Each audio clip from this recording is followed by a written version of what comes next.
There was a boy that was given a recorder. His gifter had intended it to be a tool to help, to make the change in the boy's life easier. The boy found it clumsy and tedious. He feared he would be mocked, that he would be othered. He wanted to make a good first impression in his new place. The boy also feared other things, superstitious things, things that he knew not to be true but scared him all the same. However, he still wanted to use the recorder. It had been a gift, after all. He started to record when the moon struck him. I did start recording sounds. The ocean, the road, the old bookstore. Like, these are pretty mundane to me, but to someone else, it could be sounds they have never heard before. Like, obviously, lots of people have heard the ocean, and a road, and the inside of an old bookstore. But not this one. At that time.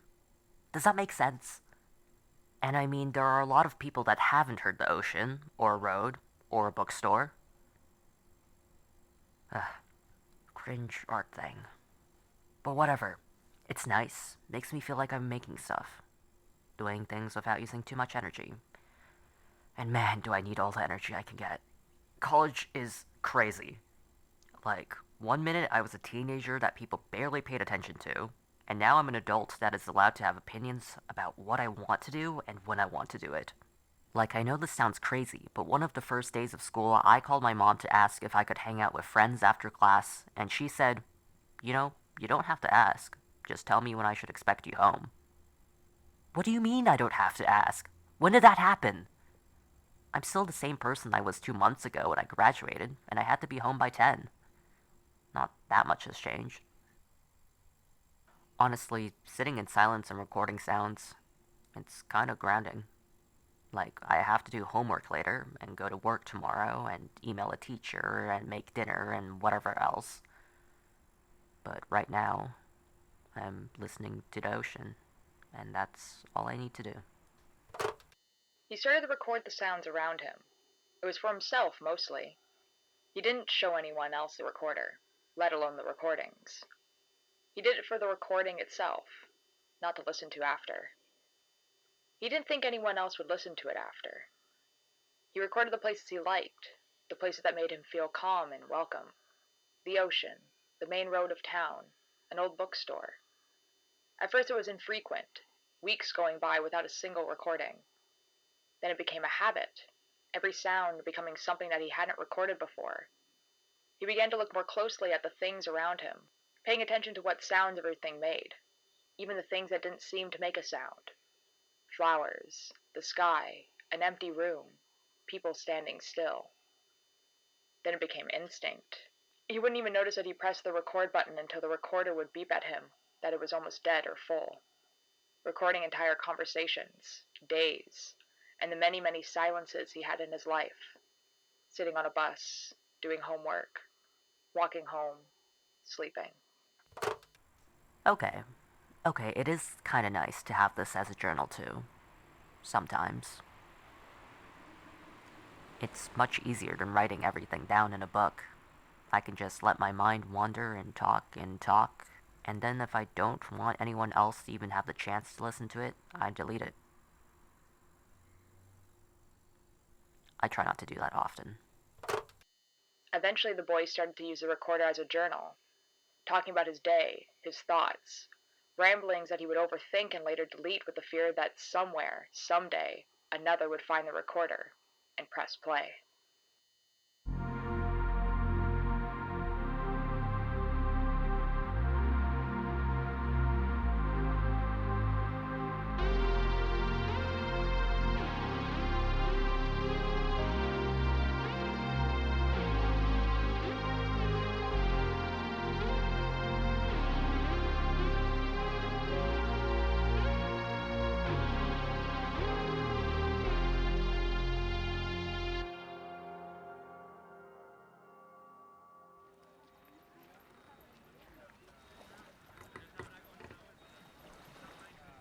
It's crazy how distinct the sound of a pier is.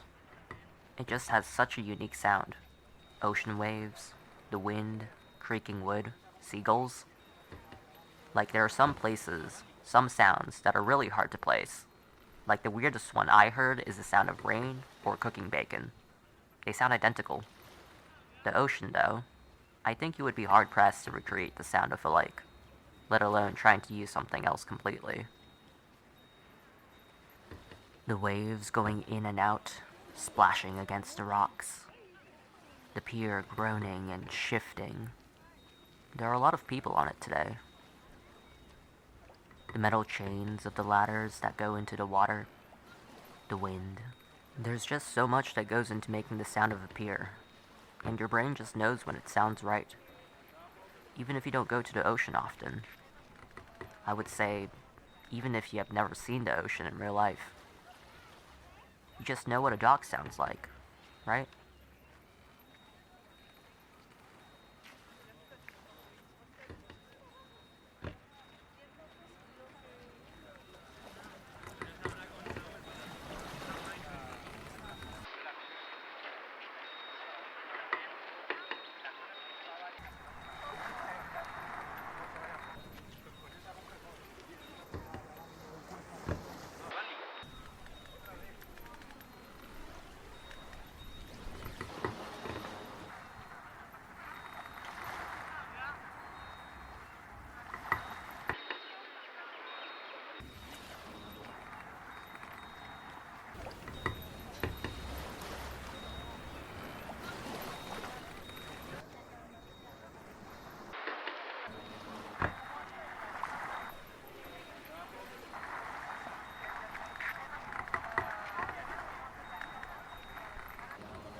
There's not a ton in town, like it's basically one street.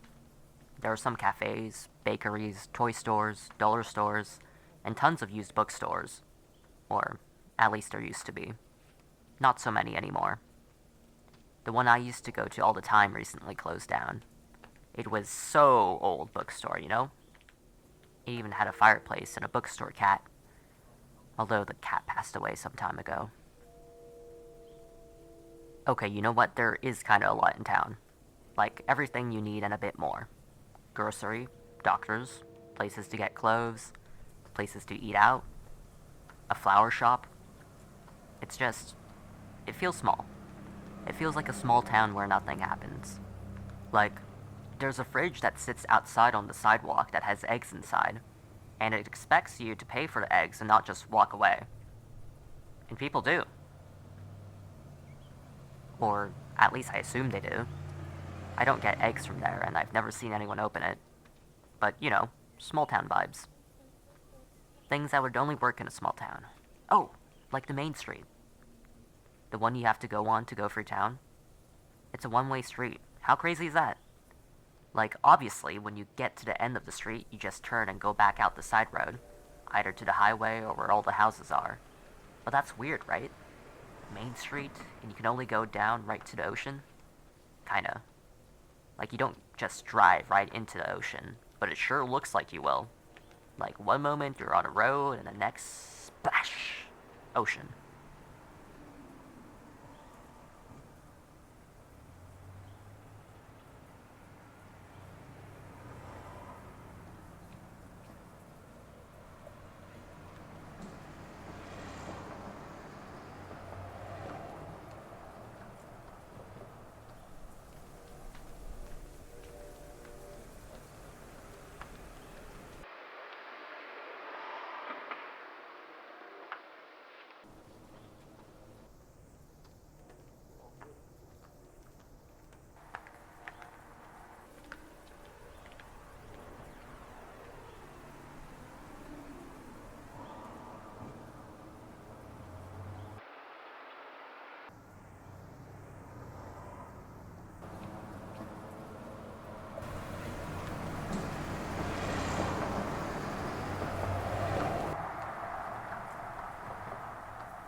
Okay, that should have not been as scary as it was.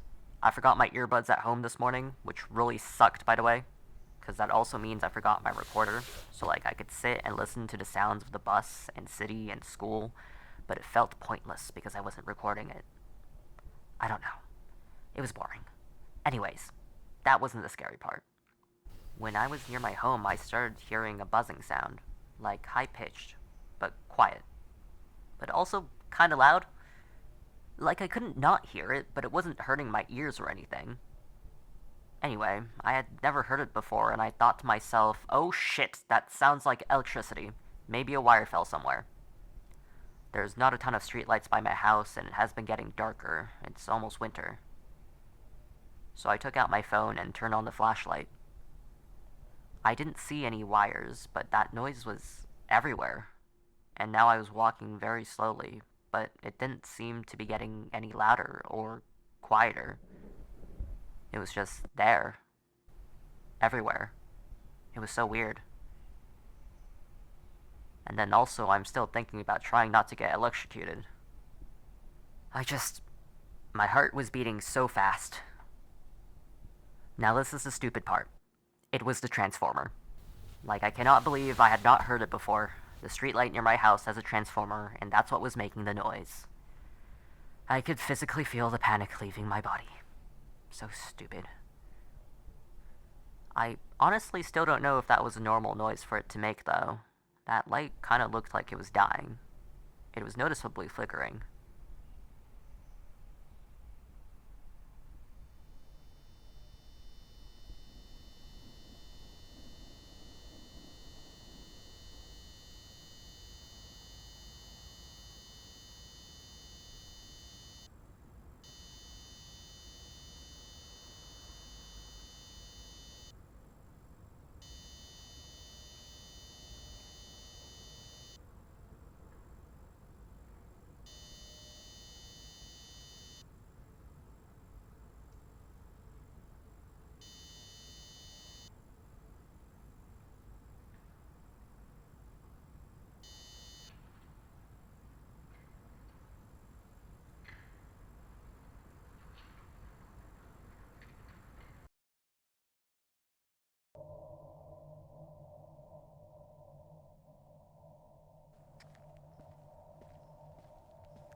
Question mark.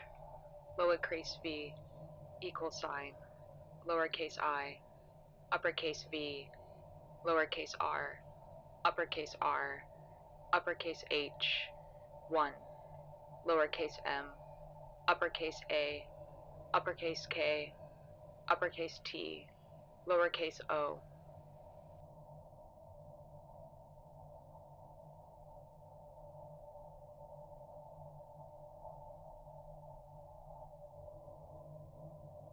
I have to keep walking. I have to keep walking. I have to keep walking. There's no one here. There's no one in town but me. I can't see anyone. I've walked here before. Over and over and over. I can't be lost. No one is watching me. I have to keep going. I'm on the main street. I'm on the main street. I'm on the main street. I can't be lost. The street only goes one way. I can't turn back. There's no way back. There's only this road. And the ocean. The main street leads to the ocean. It's the only way out. The road only goes one way. One way. One way.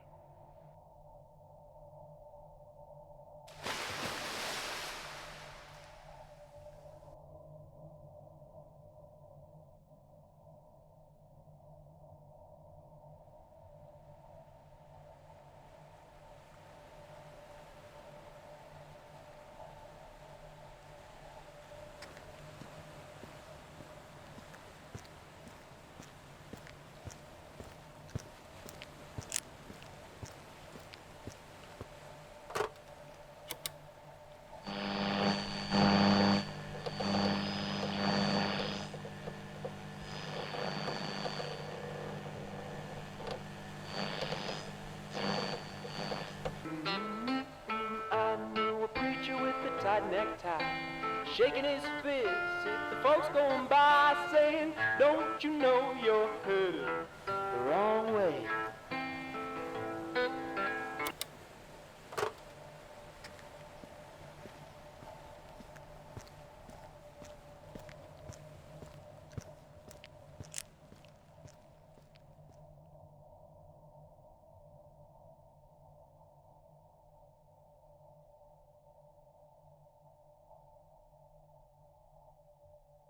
What the hell? He said, the words catch in his mouth. No sounds coming out. Where was he? What was this place? He looks around at the world around him. Everything was wrong. It was night. It had been night. But everything was white. The houses, the sky, the road. That wasn't possible. Even during the day, these things weren't white. What was going on? The street light shone above him, still flickering slightly. Blue. It was blue now. He pulled his recorder out of his pocket. It was instinct now, always ready for a new type of sound. Although this time he feared the worst had happened, that he had been right to be afraid of it in the first place, that he was about to record something awful happening to him. But that was stupid. It wasn't real. There's no way this could be real. Those were all stories. They weren't even based on anything. They were completely made up. This can't be real. There was a flickering down the street. He turned towards it. It was fuzzy, hard to distinguish. It kind of looked like a person. Had to be a person. It was walking on two legs at least. It seemed to be moving very fast, and then would slow down. Its details were so little that it looked much further away than it was. Or it was very large. He shook his head. No, it was just a person, and whatever was messing with his eyes for color was also messing with this. That had to be it. He let out a breath, still not hearing the air as it left his lungs. And whatever was messing with his hearing, too. The creature locked eyes with him, white with no pupil, taking up most of its head. Then it smiled, big and wide. Then it ran. He left the blue light in the opposite direction, not daring to look behind him. His feet slapped on the ground and his breath came out in big puffs. His heart thumped in his ears. It was so much darker than it had been under the blue light. All the whiteness was back to black, but a deep black, the kind of black you get in an open field or up on a mountain. He couldn't see anything. No houses or cars. The road and the sky blended into one. He kept going, not daring to look back, or to think about where he was going. He could figure it out later. All he needed to do now was get away from that thing. A white light appeared in the distance. It was tiny, so small that if the black wasn't so complete, it would have gone unnoticed. He had no reason to believe that the light would help him, or even if it was safe. But it was somewhere to go, somewhere that wasn't the endless black. As he got closer, another light started to appear. Then another. Then another. They could have almost been mistaken for stars. The first one was becoming more and more clear, going from a single point of light to a street light. Of course, it was a street light. White this time instead of orange or blue. It lit something beneath it. A stone bench. A woman sitting on it reading a book. Leaves fell around her, landing on her, the bench, and sometimes her book. When this happened, she was quick to brush the leaves off. Her hair, tied up in a neat bun, had a few loose strands that danced in the wind. Her cardigan looked warm and comfortable, wrapped tightly around her. The boy stared as she read. He watched her eyes move across the page. Brown. Her eyes were brown. He watched her turn pages. Her hands looked soft, fine wrinkles and veins visible. He watched her tap her foot, cross and uncross her legs, tuck a loose strand of hair behind her ear. She turned many pages as he watched her. The creature that had been chasing him was long forgotten. He knew this woman, had walked by her many, many times. Only then she had been a statue. Finally, he decided that he should go talk to her, ask her what this place was, how we could get out. I know you can hear me. He froze and looked around, trying to see where the voice was coming from. He was just about to answer when the woman spoke. And I know you can see I'm reading. She didn't even look up from her book. Something shifted in the white light, a hand becoming visible, then disappearing just as quickly. The boy realized there was a figure in the white light with the woman. It was like a flickering white shadow, hard to make out if you didn't already know it was there. We have a problem, the figure continued. Oh, we do? The woman turned a page of her book. She's gone. Dear, please be more clear with your words. We don't have a problem. You do. This involves you. It most certainly does not.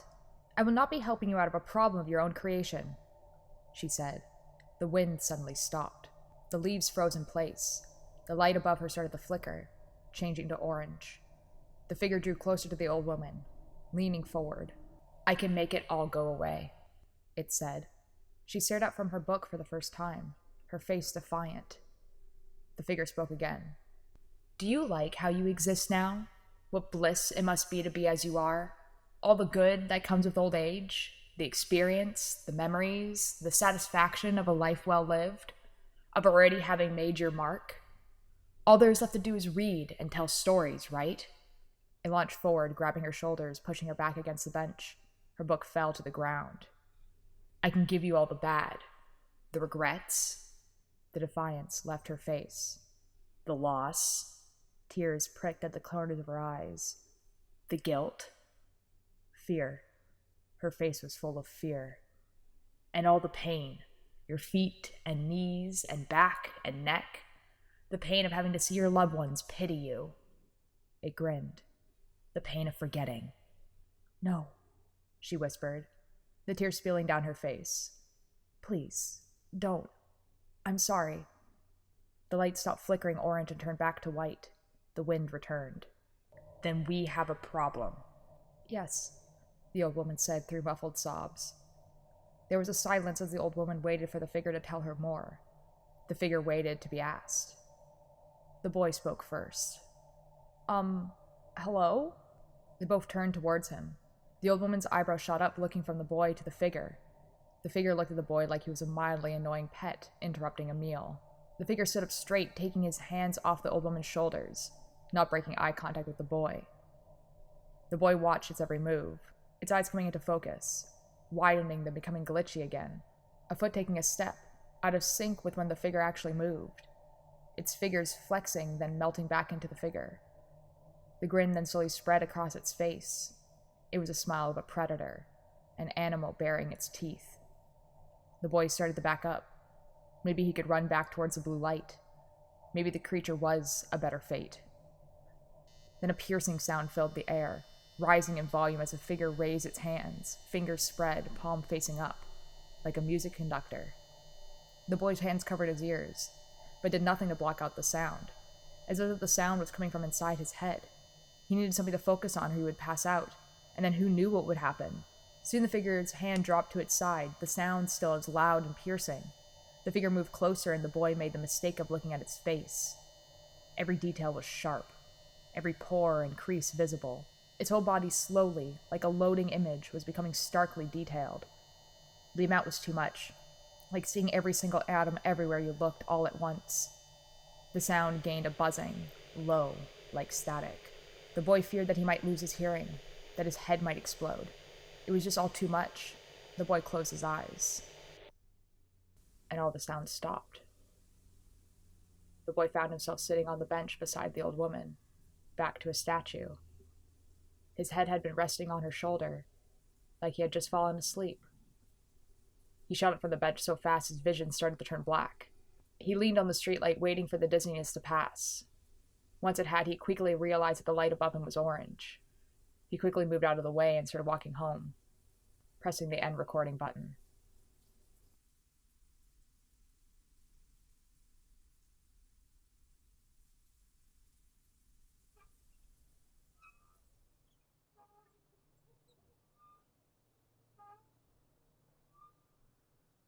The Sphinx set squeaked as she continued to talk.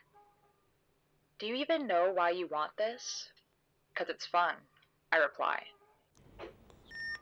She really is a buzzkill. Why is it fun?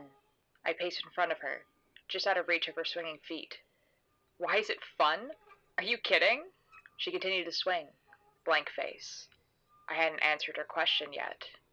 'Cause it's exciting, new. Something is actually happening.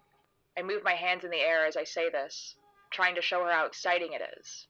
She doesn't understand that's what that means. She just doesn't get it. She continues to swing. I resist the urge to grab the chain attached to the swing to stop it. She was listening.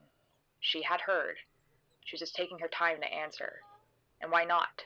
She had all the time in the world. I took a breath, tried to tune out the squeaking. People are getting hurt.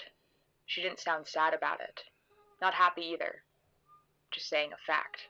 Oh, so you care about people now? I stop pacing and stand beside the swing. I watch her arc forward, then backward, then forward again. No, but I thought humans cared about other humans. I again resist the urge to grab the chain. Instead, I put on a big smile and theatrically put my hand on my forehead like I'm looking for someone, the other hand on my hip. She said something quicker this time. What are you looking for? I look at her with mock confusion. Well, these humans you're replying are listening on our private conversation. I continue to stare at her after I say this, while she continues to swing, blankly looking forward. You are still human. There's a hint of emotion in her voice, something between anger and amusement. Am I? I mean to say it with sarcasm, but my throat goes dry as I say it. Of course you are. Once a human, it is very hard not to be one. Like you would know. I grab the chain, abruptly stopping it swinging. The lack of squeaking make my ears ring. You can't possibly believe that. I say to her side profile, her many braids haphazardly flung around her from the sudden stop. She stares straight ahead as she answers. Of course I don't believe it. I know it. It's dangerous to have uncertainty here. That last part is said so often it's basically a mantra. I roll my eyes. I know. I let go of the chain. I'm not a human, I add. Yes, you are.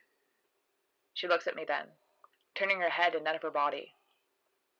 Why do you say you're not? Many reasons flash through my mind, all she knows about. Of course, from her perspective, if a human did it, then it's a human thing to do. Something that was never human would never understand what it's like to lose humanity. I say proudly. She starts to pump her legs, the swing slowly gaining momentum. The squeaking starts again. Then she says, what a very human thing to say.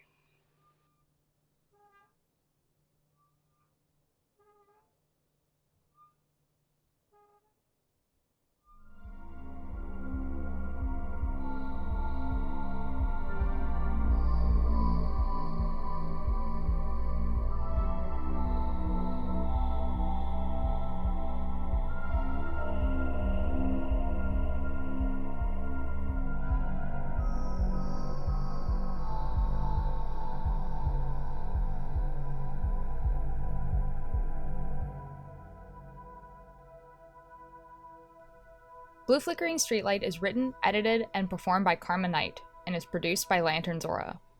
Intro and outro music is by Alexander Kordov. Logo is by Raccoon with a Spoon. Narrator 2/Arlo Thorn is voiced by Cakebird. Everybody Thinks They're the One to Get Away is used with permission by Blue Jay Walker. All other sounds are either recorded by Karma Knight or are from freesounds.org under Creative Commons. For updates, follow us on Instagram, Blue Sky, or YouTube under Lantern Zora, Tumblr under Blue Flickering Streetlight, Twitch and TikTok under Ultralight, or visit our website lanternzora.com. This is also where you'll find transcripts of episodes. All links in the show notes. Thank you for listening.